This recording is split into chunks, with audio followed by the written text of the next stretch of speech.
și am să invit acum pe doamna Adriana Record, director executiv SSIFER, Camera franceză în România, să ne facă prezentarea domniei sale. Bună ziua, doamna Adriana Record, vă ascultăm. Bună dimineața tuturor!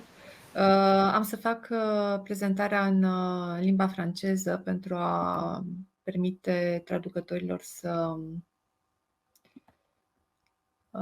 să intervină și în timp ce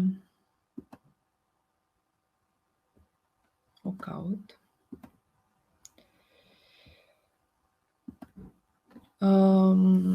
Donc, beaucoup de choses ont été dites par mes prédécesseurs. Je vais pas insister beaucoup sur les chiffres. Je voudrais démarrer en précisant d'abord que donc on parle de 30 ans de partenariat dans les relations franco-roumaines, même au-delà de 30 ans de partenariat, comme Georges Dudi vient de le mentionner pour l'aéronautique. Donc, les entreprises françaises se sont intéressées à la Roumanie dès les années 90, et autant pour développer un marché ainsi que pour créer des investissements locaux. Ce partenariat, il est réciproquement avantageux et également autant Pierre Lignot que Georges Dudi ont mentionné des éléments. Qu'est-ce que les entreprises françaises trouvent en Roumanie? Donc tout d'abord un marché en développement, un marché convergent vers une moyenne européenne et un marché donc qui a besoin de produits et de nouveaux services. Il trouve aussi un vecteur de compétitivité sur un marché global, car à travers les compétences, à travers la tradition industrielle, la Roumanie est un candidat très intéressant en Europe pour le développement des investissements. Comment les entreprises contribuent à développer l'économie roumaine? Tout d'abord avec du capital, avec des investissements. Elles sont également créatrices d'emplois, 125 000 emplois qui sont dans le périmètre direct des entreprises françaises, sans parler des écosystèmes qui se créent autour des grands investisseurs. Les entreprises françaises contribuent également avec de l'expertise, avec un transfert de savoir-faire et technologie, apportant ainsi une contribution à la montée en gamme et à la internationalisation des entreprises, des petites et moyennes entreprises roumaines. Donc, je ne reviens pas sur les chiffres. Donc,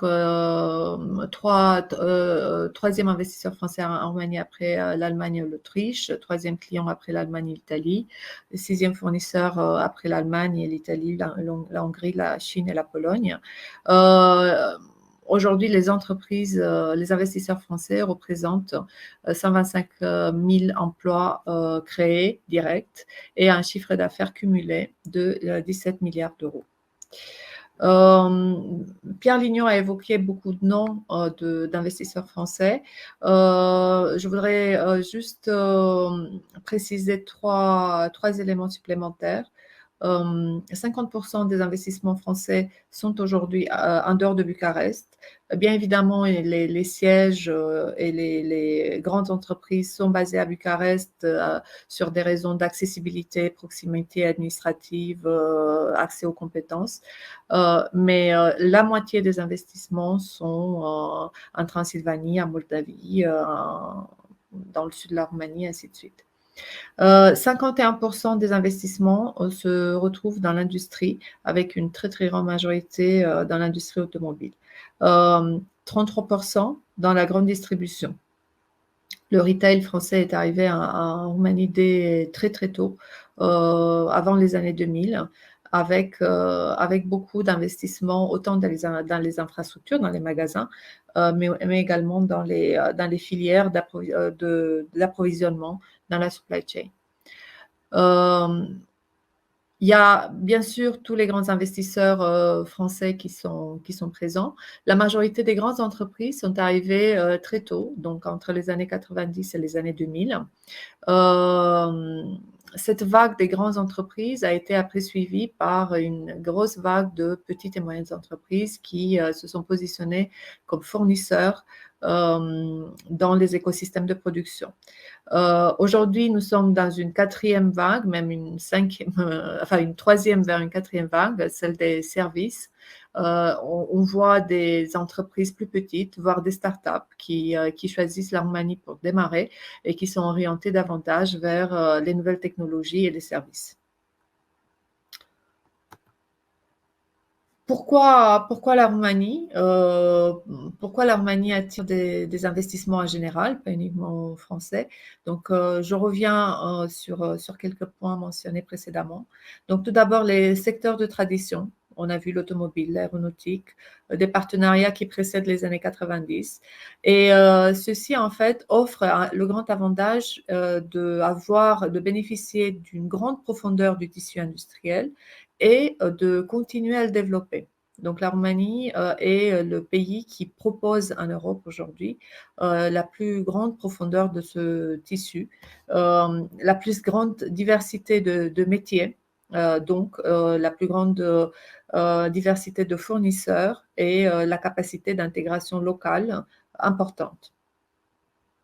Pourquoi la Roumanie également? Donc, les compétences, bien sûr, on n'arrête pas d'en parler, en ingénierie, en IT, des compétences qui permettent en fait une production dans une gamme améliorée.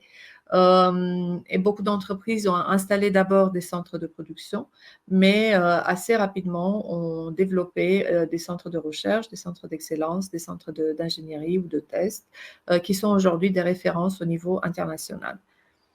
La Roumanie également parce qu'un pays européen qui offre un cadre de prédictibilité fiscale, législative, et donc qui permettent aux investisseurs de la prédictibilité long terme sur toute la chaîne de valeur.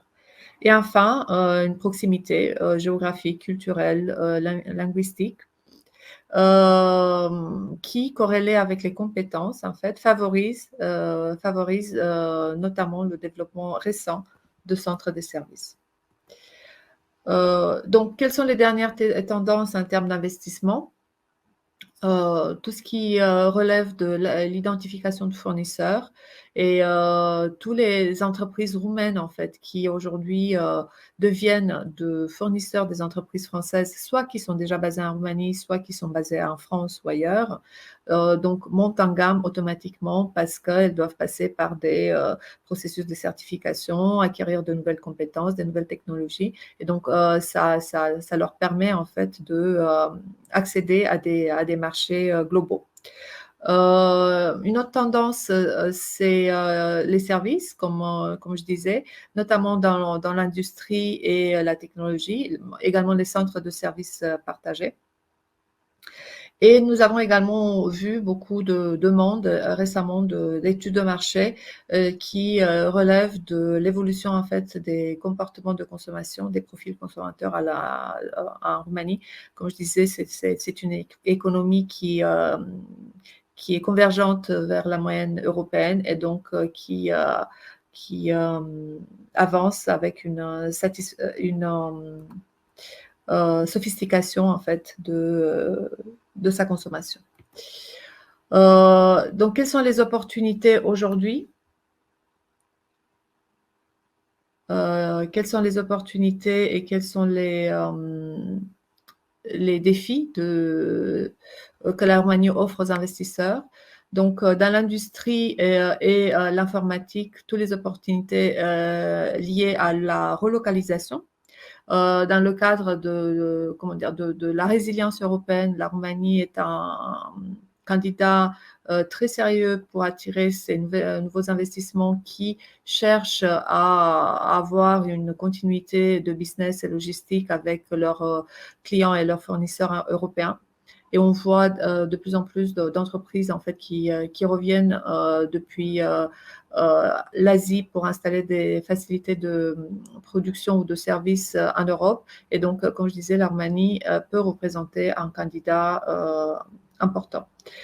Toutes les opportunités liées à la transition verte et digitale, encore une fois, dans un cadre européen, les entreprises vont avoir besoin d'accélérer en fait cette transition, et donc elles ont besoin de compétences.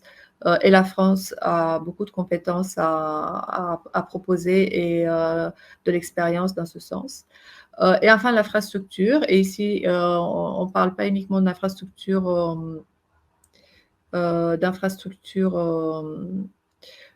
routière, mais également d'infrastructures de santé, d'infrastructures d'éducation. Pareil, on peut bénéficier de l'expérience des entreprises étrangères et françaises en particulier pour développer.